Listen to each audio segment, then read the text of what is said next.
What's up, everybody? Welcome back to the Climb Together podcast. This is now episode 13. Pretty crazy. Um, I am one of your hosts, ToNaGeScorp. This is my co-host, Deception. Deception, say hi. What's up? If you guys did not know, this podcast is now available wherever you consume your podcast. So if you're watching right now live on Twitch, thank you. If you guys are watching it on YouTube, thank you again. And it is also available on Apple Podcasts, Google Podcasts, and Spotify, and then wherever else. So yeah, It's available, I think, literally everywhere. So literally everywhere.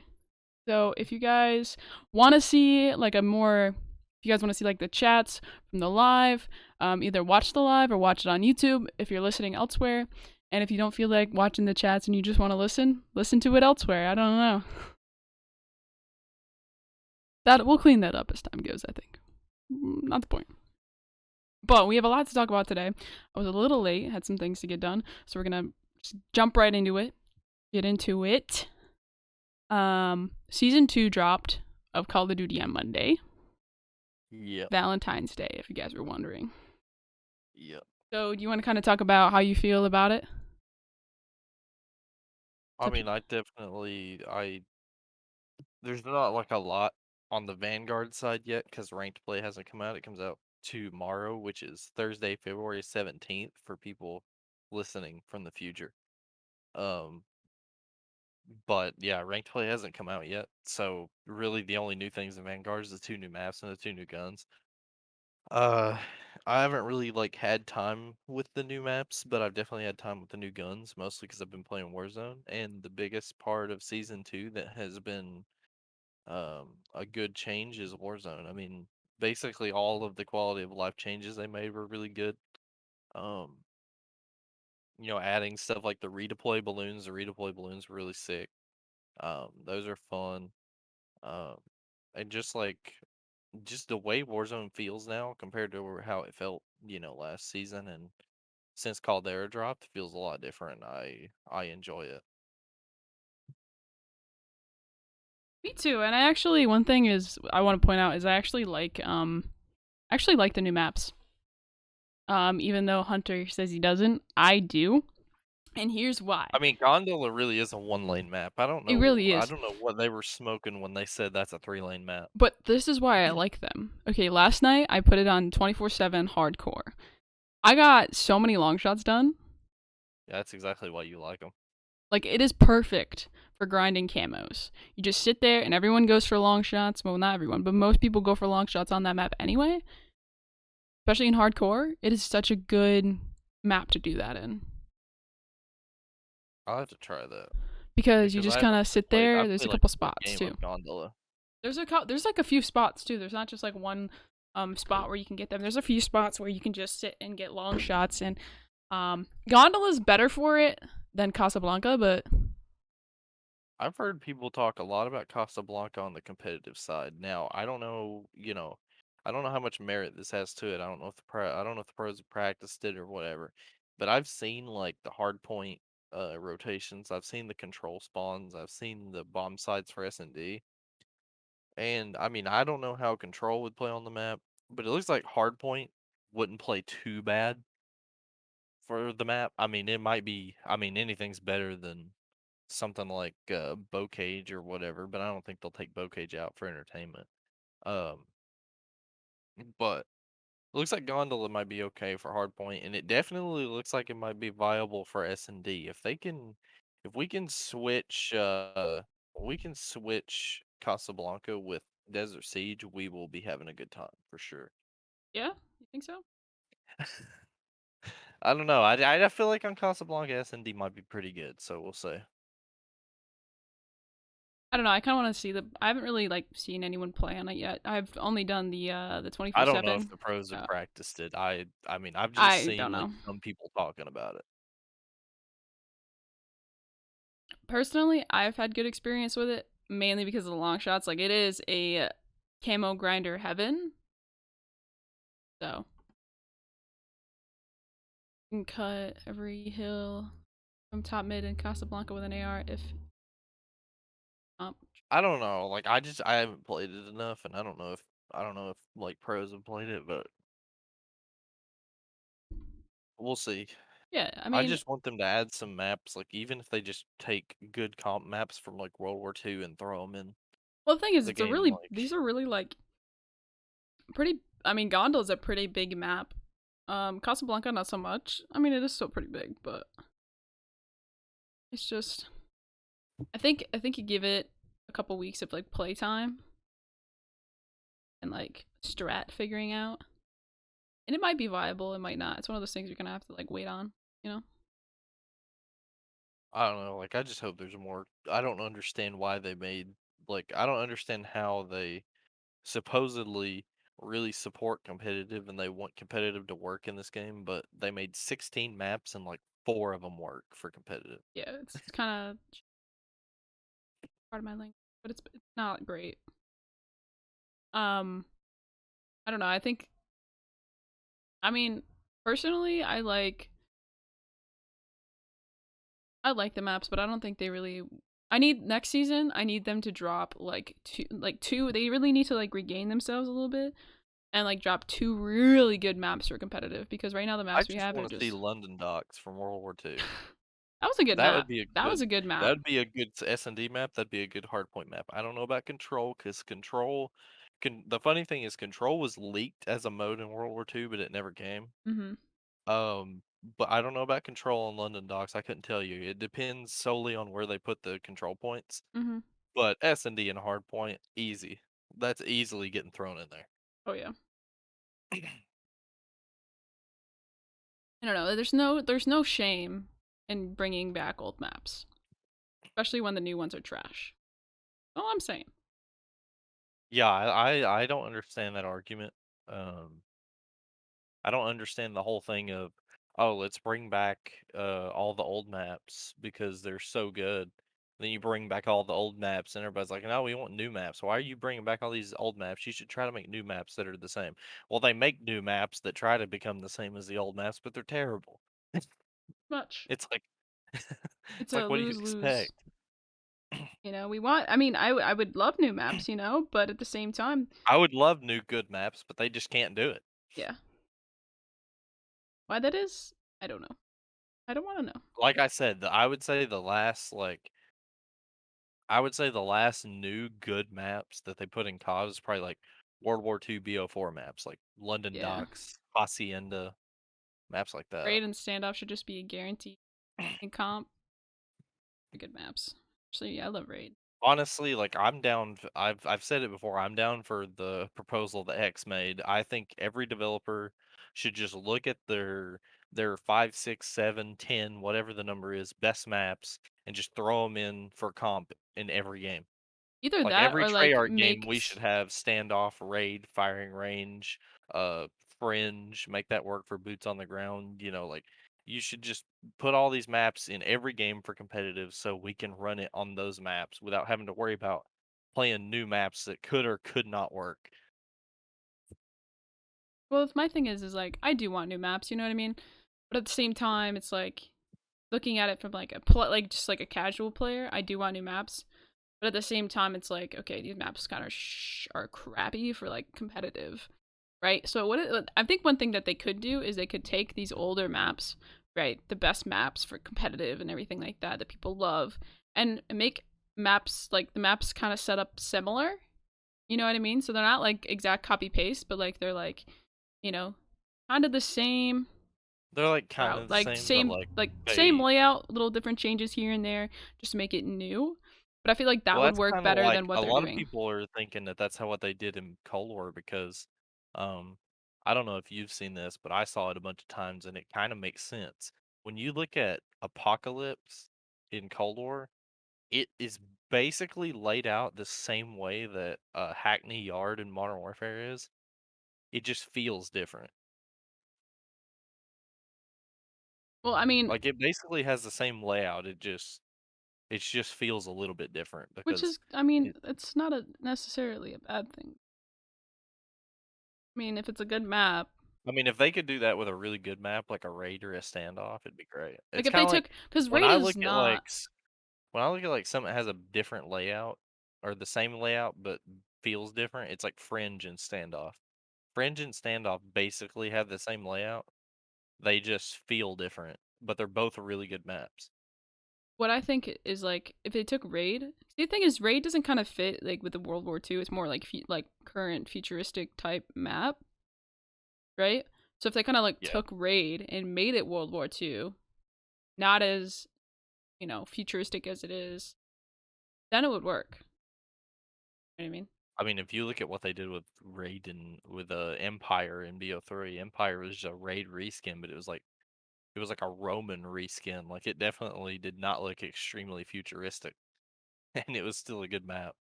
Exactly. My point. I mean, like when we talk about competitive, can we just talk about how I, you know, last week I said if New York didn't get their stuff together, that somebody had to go, And who's going? and Neptune had to go. Yep. Well, You kind know, of I don't. I'm segue not into saying that that was a bad decision. I'm not saying it was a good decision, but I think they should have given him more time yeah, but at on the the same team. time, like like I think they should have given him more time. I mean, it's literally like we haven't even got to the first major yet. Like, what if they would have brought him to the major and he would have popped off? You know, put him in yeah, a tournament setting, he might be a lot better. You know, it might be just he needs more time. Maybe he's uncomfortable, like whatever. You just got to give people more time. You know, you can't throw them out after like 2 matches. You know what I mean? Like, you have to give players more time in certain situations. yeah. It kind of Now, reminds me of I last mean, year's LA yeah, Thieves. last year with the thieves. I was gonna say, man, it's kind of like last year with the thieves. I hope New York doesn't turn into that. Um, I hope that royalty works out for them. I mean, obviously last weekend it didn't, but that was the first time they played. They probably hadn't even scrimmed very much. So hopefully with more time, he'll get better and they'll get better as a team. But I don't know. I feel like they, who knows? Maybe it'll work for New York. Maybe it won't. We'll see. But that was the first roster change of the season. Which glad it was only one. You know what I mean? Like, so I feel like last year was roster change, roster mania, like happened throughout the entire season. I mean, And that was mostly thanks to the LA Thieves, but yeah, true. Right, you're right. I mean, I don't understand how they won 3-1 with Hook and them on the team, and then they drop them, and it's like, what? But I don't know. It's weird. Um, Neptune couldn't handle the heat in the kitchen of Clean. That's kind of facts, but at the same time, it's like I heard what Zuma said, and it's like you never know how somebody's gonna handle like criticism. Like everybody takes it differently. Mm-hmm.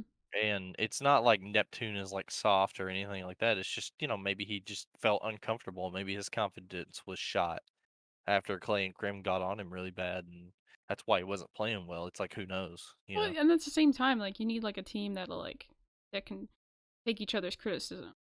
You know what I mean? Yeah. Because there's always gonna be people that are like, hey, you know, but like if you can't take your teammates' criticism, then it's like, why are you on the team?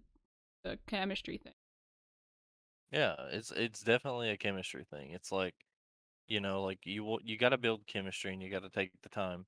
And you have to understand that you got to, take the criticism and um you got to like understand how your teammates take the criticism and see if they can like bounce back from it or you know see if you can reevaluate Yeah, because I don't know. I mean, I just granted they have been practicing for months now, but like practice is different than playing in actual league matches and actual LAN tournaments. Like, so who knows, maybe like they got on him real bad in practice and he was doing okay in practice, but he gets to the league matches and he's you know maybe he doesn't feel as confident when he's in the league matches. He doesn't play as well, and then they drop him. yeah, it could be. I mean, at the same time, like though, like even if like a player is nasty, you know what I mean? Like if you think about it, like it is the professional league, and out of all these players, there's only so many that actually go into play at the CD, like in the CDL. They're Yeah, all nasty. They've got to be nasty to get there. But it's at the same time, it's like okay, it's at the end of the day, like you can throw like some of the best players on the same team, but they would do bad because they just don't have the team chemistry that they would with someone else. That you know what I mean? It's and I don't think people like understand that as much as they should. Is that team chemistry plays a lot into how well a team does. You know what I mean? And if you guys can't work well together, you guys can't criticize each other, and it plays into that chemistry factor. You know what I mean? Yeah. You could just do a random shuffle of all the players in the league, but at the same time, like the one that's gonna win is the one that has like the better chemistry. Yeah, it's also down to like positions too, because like when you look at like positions and roles in 4v4, some players sometimes are forced to play a role on a team they don't want to play, and sometimes that can affect them too. It's like our cities, even though this is 5v5 to 4v4, it still applies. I mean, our cities played main AR because nobody else really wanted to do it on the Huntsman, and he was good at it, obviously, but he wasn't like he It wasn't was his bread like and I don't butter, know. you know. It wasn't his And then bread and he butter. goes to he goes to FaZe and he plays it and he's way better. It's like who knows? It's all down to like teams and stuff like that. And you look at like Krim on NYSL, like granted they're not playing that great, but Krim has been kind of the standout player on New York because he's went back to playing a flex, um, as opposed to being a main AR on the Empire. I mean, he just like on the Empire he was good at main AR, but he didn't feel like he was in his comfort zone all the time. Hmm. But like now that he's back to playing flex, like he looks like he's way better. Yeah, it's how you play with certain people, and everyone has their different skills and assets that they have as a player, and as long as they're playing to their full potential on that team, that's when the magic really happens. I mean, Hunter brings up a good point about comms too. It's like if your team doesn't have much comms or your team's comms, it's not even like not having much comms sometimes. I mean, obviously not having much comms is not good, but sometimes if your team's comms are like too frantic uh or like, if you seem stressed out during comms all the time, that's not good either. Mm-mm. I mean, when you look at like really good teams like Toronto and when I've heard Surge and stuff and LAG, like some of those teams, like I've heard their comms and the listens ins and they're so calm and they're just like they're so cool about it when they make comms and it works. Not like a Um stressful thing. It's just like, oh, it's just letting you know. You know what I mean? And it's a very like it's not very over exaggerated comms. You know what I mean? It's not yeah. like, oh my god, he's over there, he's over there, he's over there. It's like he's top mid, you know. He's top mid, and then leave it. Because then they've heard it and boom. I mean, it's just stuff like that. I mean, obviously, like new teams have got to get used to how comms are. Sometimes frantic comms are better. Some teams work better with frantic comms, but it just depends. I mean, generally, like the best comms are when the team is cool and Mm-hmm. they're not worried so much in the game, and they just kind of like make comms to make comms. Like they're they're very subdued about their comms. They don't panic when you get two pieced or you got four dead, and it just makes a difference in the game. Um, It does. I mean, it's hard to say with some of these roster changes because at the end of the day, the only people that truly understand it are the players. But I mean, I don't know. Like part of me feels like it was too soon for Net. I feel like if they would have given it a little bit longer, but I mean, who knows? Maybe Royalty starts clicking with them and they do a lot better. We'll see. Yep. An exciting thing. I mean, last week's matches were pretty good though. Last week's matches were fun. I mean, a lot of good series. Optic finally won one. Yo. I Oh. mean, granted, it was against Paris, but we We finally don't won a talk about series. it. It was good though. There was a lot of really good series. I mean, stuff like sadly New York got 3-0'd, but that was their first series with Royalty, so I'm not too worried about that. Um, but it seems like right now Toronto and Surge are definitely the best teams. Yeah, dude. Surge are really good. I mean, it just Surge. That's really good. I like that though. I like the fact that they're good this year because they've had such a bad like entrance into the league that they need like a year where they're actually like performing and like actually competing. When it's the same thing about chemistry and like depending on what players you get. I mean, a lot of people were kind of like clowning on accuracy last year because really his only highlight was that 1v3 against Optic. But like, you know, I mean, it was probably just because he was the lowest performing player on the rocker. I mean, it wasn't because he was a bad player. He just wasn't performing as well as everybody else.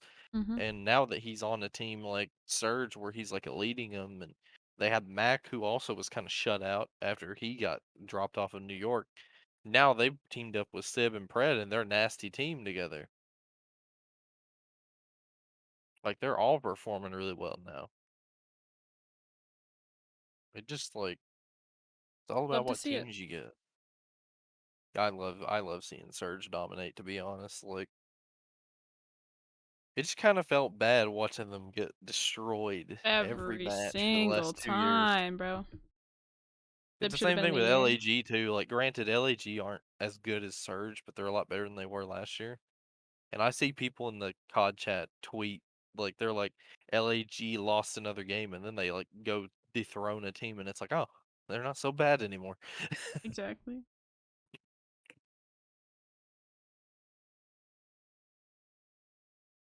Yeah, last week's matches were pretty good. I mean, there weren't a lot of like standout matches like the weekend before, but this weekend should be pretty fun for sure. Yeah. Because this is the weekend where everybody got it crunched down. Because this is the last weekend before the major.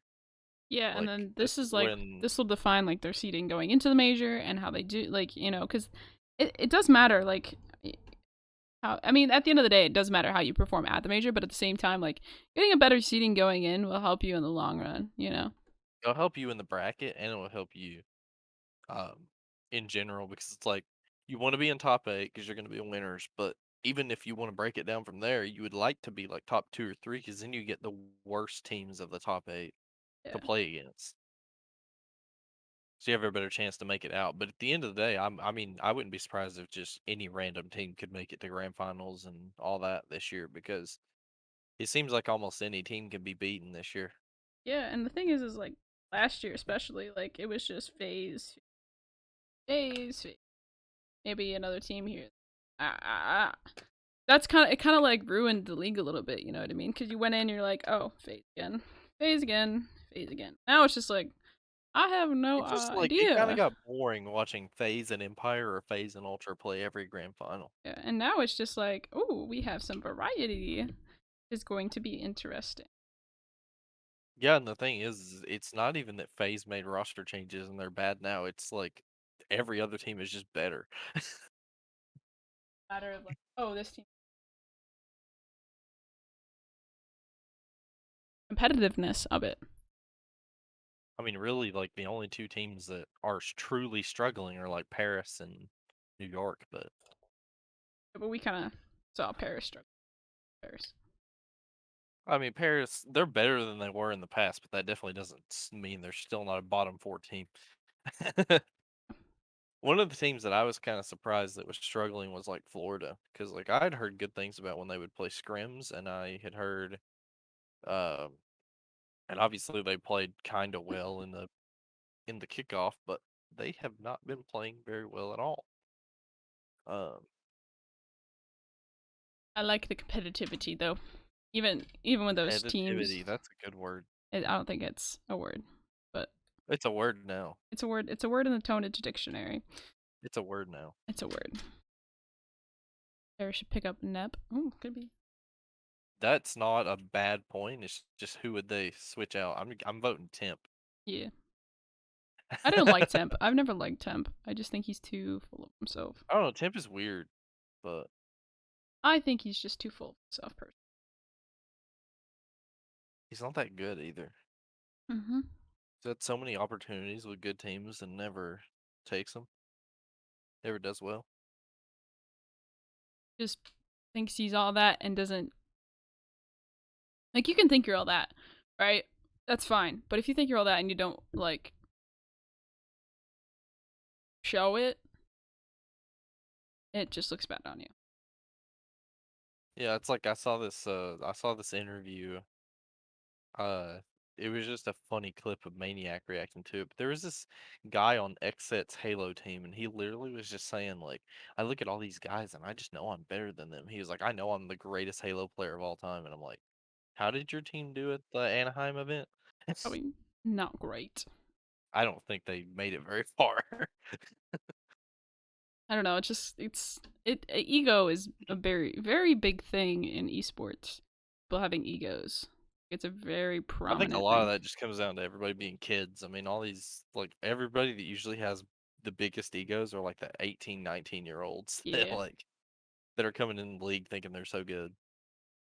When the Which it's fun to actuality. see the 18, 19-year olds that are actually good come in and play, but like there's some kids that like they just destroy everybody else verbally and then they're terrible in game. Yeah, and then we've got another one this weekend, right? Yeah, we got all of the events for CDL before the major. It's weird because we have a week off before the major, which is odd, but I don't know. It's odd, but we're because I thought initially there'd be another week, and I was like, wait, why is the major not next weekend? It's like, oh, I don't know. We have a week off. Maybe that's good for NYSL. Maybe it gives them more time. I Alrighty. don't know, but Let me look. Yeah. Wait, we'll.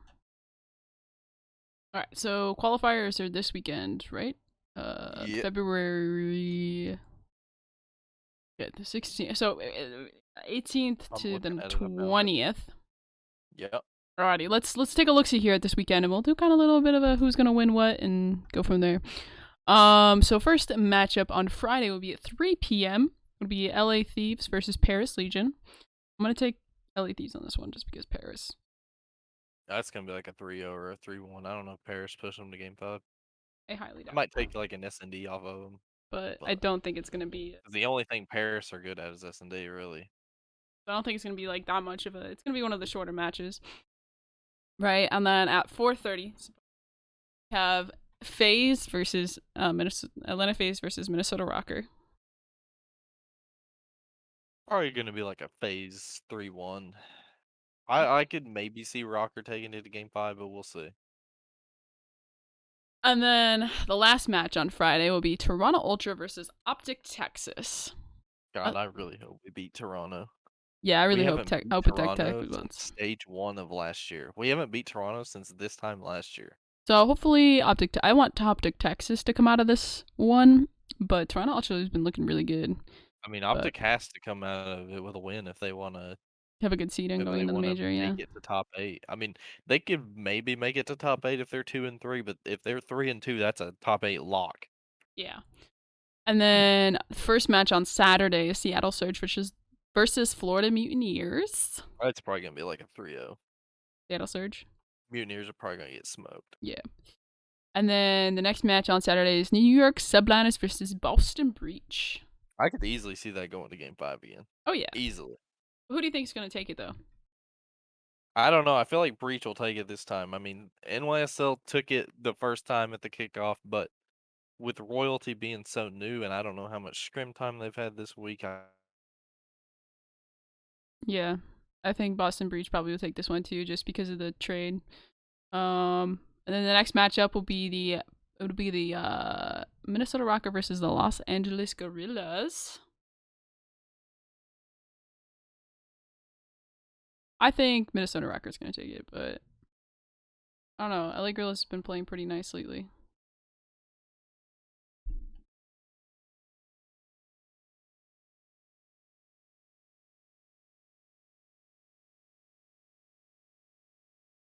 Deception, you there, man? I'll take it from you. And then next is LA Thieves versus Toronto Ultra.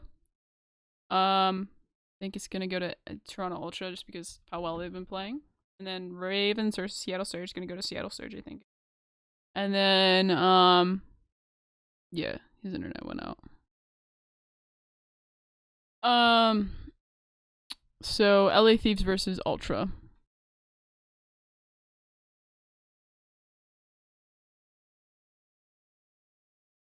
I personally believe that this might be one of the closer series. I could see that going the distance, to be honest.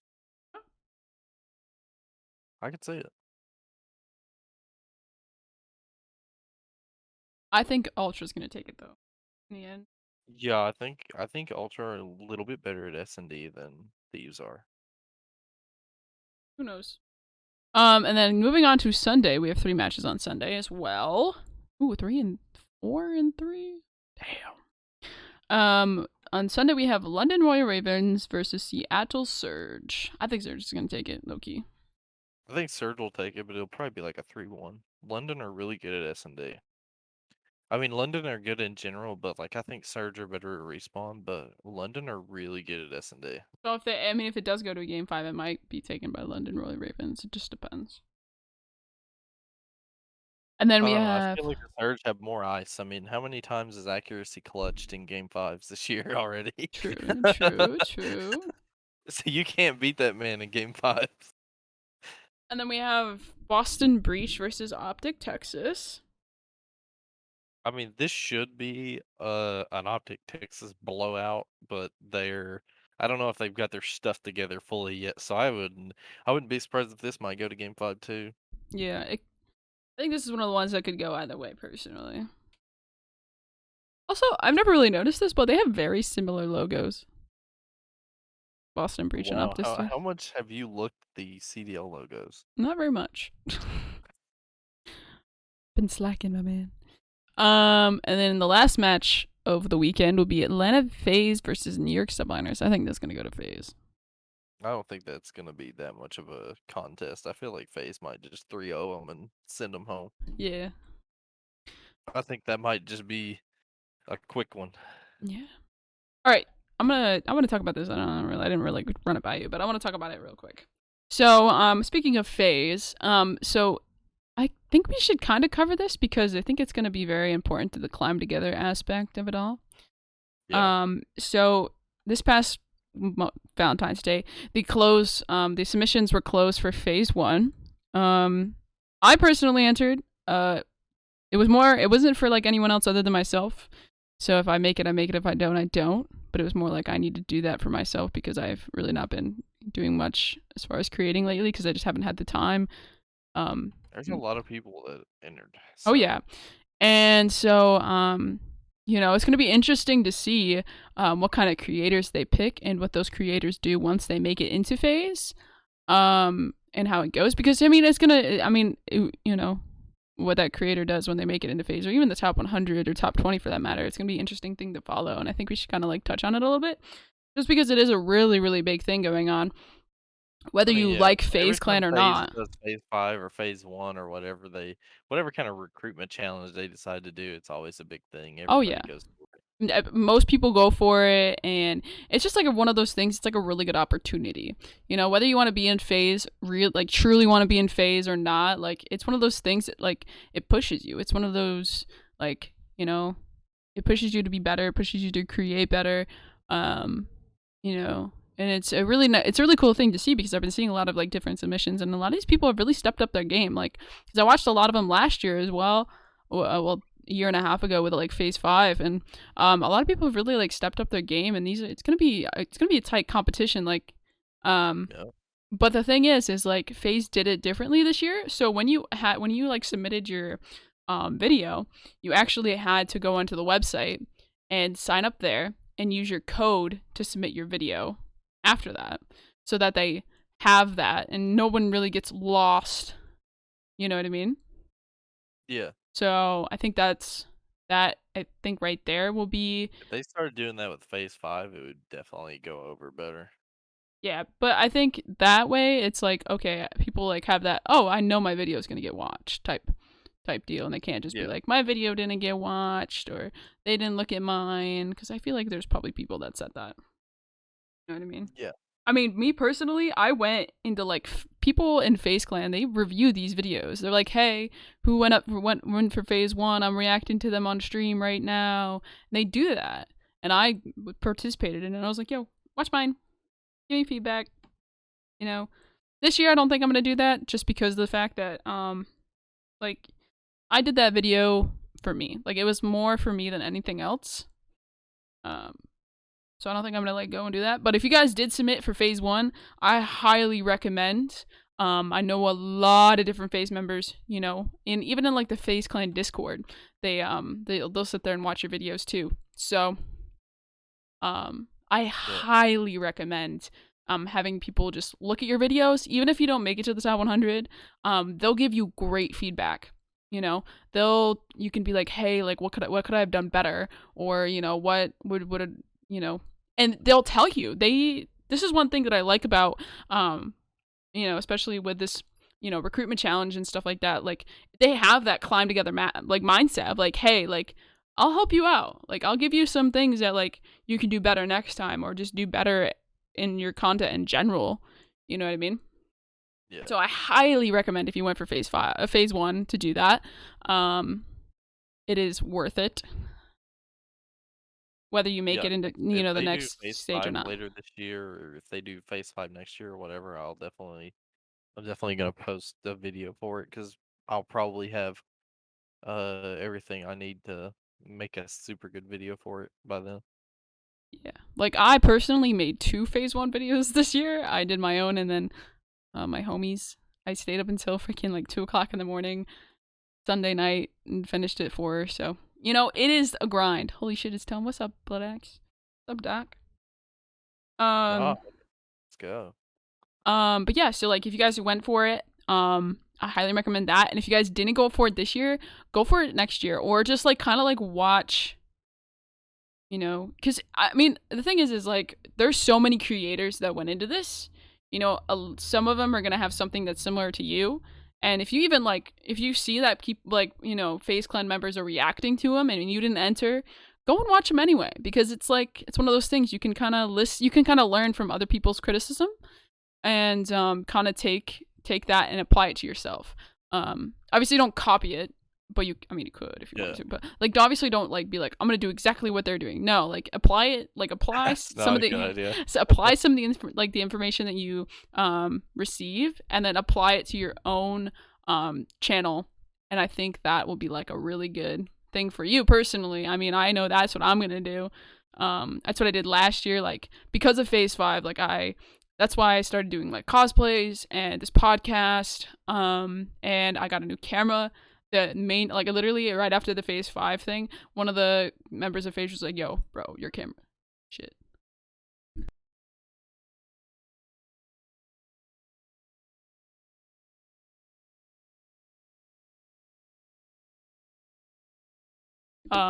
Yeah, you're like, your camera's like quality is so bad, and I'm like, yeah, I know. So what did I do? I went and bought a new camera, because it was told to me like a bunch of times.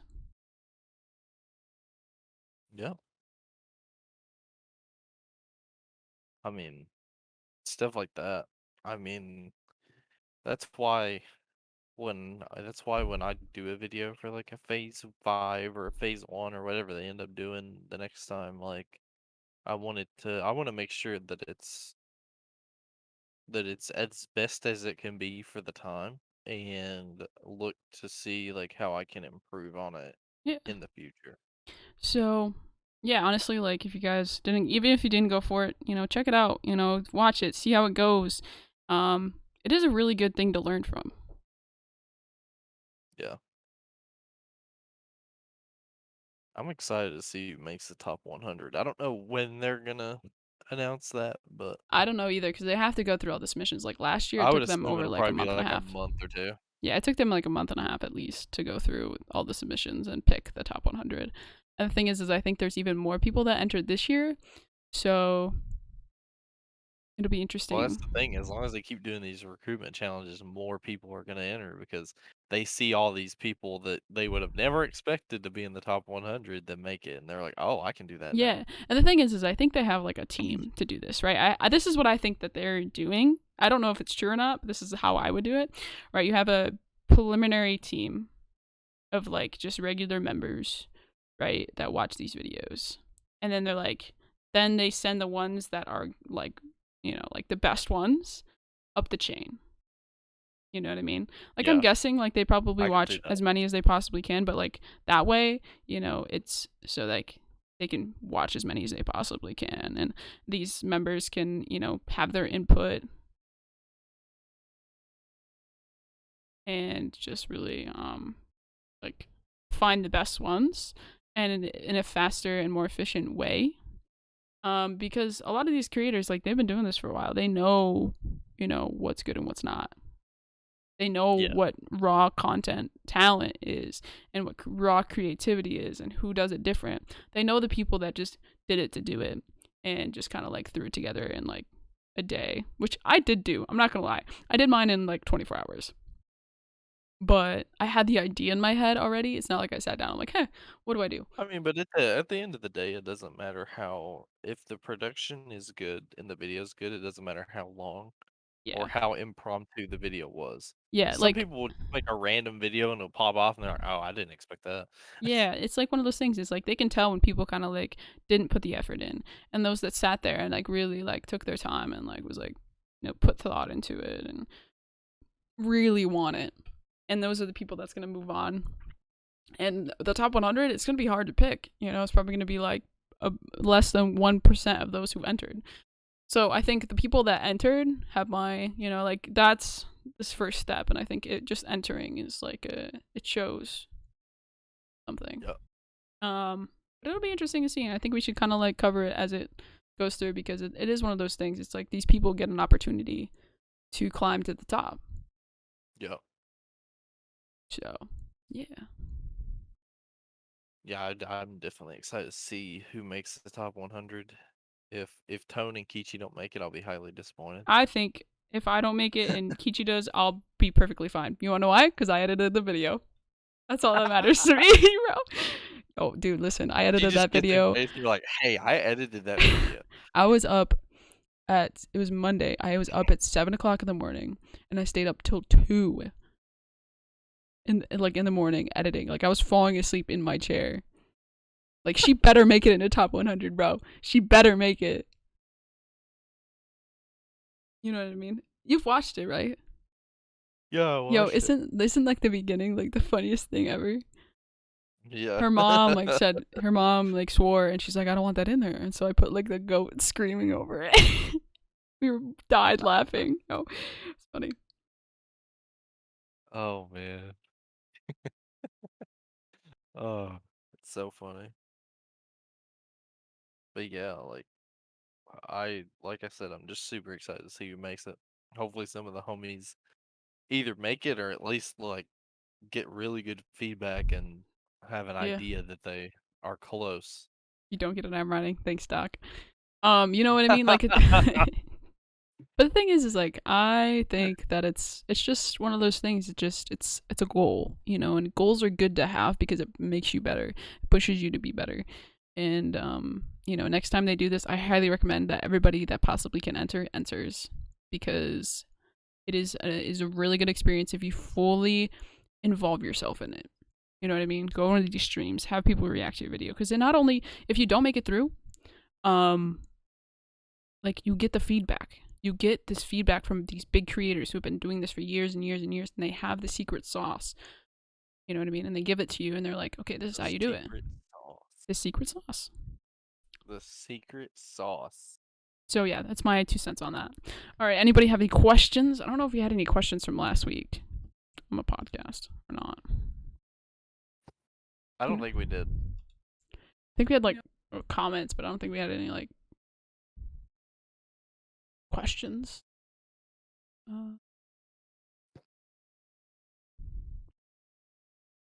Nope, no comments. Anybody have any questions? Whether it's about Call of Duty Phase 1, whatever. Streaming in general. Okay, Hunter, what's your question? Don't just say I got a question, say the question. I have to go get my stuff.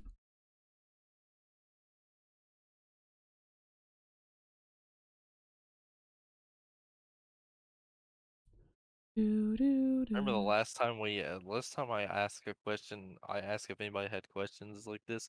Somebody asked, "What is your favorite type of cheese?" Yo. Will League Play be released with nothing wrong? No. No. There's going to be something wrong. Highly no. And there's going to be so much wrong. Something is going to be wrong. Yeah. Alrighty, guys. Thank you so much for tuning into this episode of the Climb Together podcast. I have been your host, ToNage, with my co-host, Deception. Deception, Yeah. do you have anything left to add before we close this out for reals? No, I'm good. I think we covered everything, yeah. Alrighty, thank you guys so much for tuning in. We appreciate you guys. And leave some questions down below for next week's episode, whether it's on the YouTube video or you come up in chat or you reply to our go live tweets on Twitter. We look at all the questions and we try to answer them the best as we can. If we get them earlier on, we can give you a better answer because we can look at them and think about them throughout the week. But yeah, we will see you guys next week at 12 p.m. EST on Wednesday. Alrighty. See you guys next time. Peace.